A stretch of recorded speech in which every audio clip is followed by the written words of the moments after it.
മറ്റൊരു ചോദ്യമാണ് write short notes on any two of the following in about 200 words each.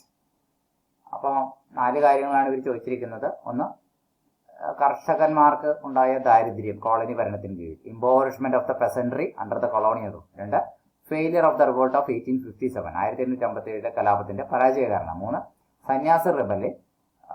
ഇതിൽ സന്യാസി റിബല്യനാണ് നമ്മളിപ്പോൾ ഡിസ്കസ് ചെയ്യാൻ പോകുന്നത്.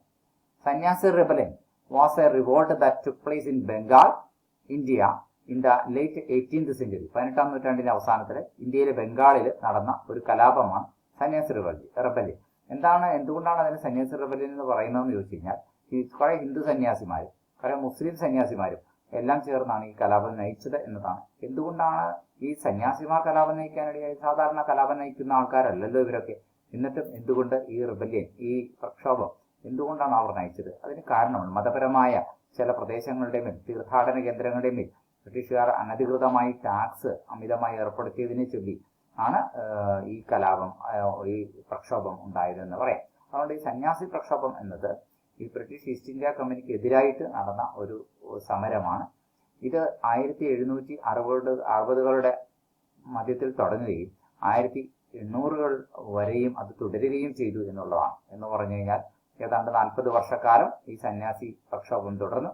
ഇതിലെ നേതാക്കന്മാര് കുറച്ചും ഹിന്ദു സന്യാസിമാരും ഉണ്ടായിരുന്നു. പണ്ഡിറ്റ് ബാബനിയെ പോലെ, ബാബനി ചരൺ പതകിനെ പോലെ, മഞ്ജു ഷാ, അതുപോലെ തന്നെ ചിരാഗ് അലി, മുസ ഷാ എന്നിങ്ങനെയുള്ള ഇസ്ലാമിക് സന്യാസിമാര്, ഗണേഷ് ഗിരിയെ പോലുള്ള ഹിന്ദു സന്യാസിമാര്, ദേവി ചൗദാരാണി, ഇവരൊക്കെ ഉണ്ടായിരുന്നു എന്നുള്ളതാണ്. ഇനി കലാപം ബാധിച്ച പ്രദേശങ്ങളെ കുറിച്ച് പറയുകയാണെങ്കിൽ, ജൽപായ്ഗുരി ഫോറസ്റ്റുകളിലെ നടന്നു, മുർഷിദാബാദിലും ബൈക്കത്പൂരിലും ഒക്കെ ഉണ്ടായിരുന്നു കലാപം. പൂർണിയയെ ബാധിച്ചു, മാൽഡ ബാധിച്ചു, ദാഖയെ ബാധിച്ചു, ദിനാജ്പൂരിനെ ബാധിച്ചു, രംഗ്പൂരിനെയും ബേഹറിനെയും ഒക്കെ ബാധിച്ചു ഈ കലാപം, ഈ പ്രദേശം. ഇനി ഈ rebellion was sparked by the British government's prohibition on visiting holy sites. പുണ്യസ്ഥലങ്ങൾ സന്ദർശിക്കുന്നതിന് ബ്രിട്ടീഷ് ഗവൺമെന്റ് കുറെ സ്ഥലങ്ങളിൽ വിലക്ക് ഏർപ്പെടുത്തി. ആൻഡ് ഓൾസോ വേറൊരു കാര്യമാണ്, the taxes imposed on the people during the time of പ്രവേശൻ. അഥവാ അങ്ങനെ അവര് അത്തരം സ്ഥലങ്ങളിൽ പ്രവേശിക്കുന്നതിന് പലപ്പോഴും ശ്രമിച്ചാൽ അവർക്ക് നികുതി ഏർപ്പെടുത്തി. ഈ this rebellion was fought by Hindu sannyasis, Muslim fakirs, peasants, ഹിന്ദു സന്യാസിമാര്, മുസ്ലിം ഫക്കീർമാര്, പിന്നെ കർഷകര്, അൺഎംപ്ലോയിഡ് ആർട്ടിസൻസ്, കൈത്തൊഴില് മീൻസ് തൊഴിലില്ലാത്ത കൈത്തൊഴിലാളികള്, തൊഴിൽ നഷ്ടപ്പെട്ടവര്, ആൻഡ് ഡിസ്ബാൻഡഡ് സോൾജേഴ്സ്, പിരിച്ചുവിടപ്പെട്ട സൈനികര് ഒക്കെ ഉണ്ടായിരുന്നു ഈ കലാപത്തില്, ഈ പ്രക്ഷോഭത്തിൽ. The rebels used guerrilla warfare.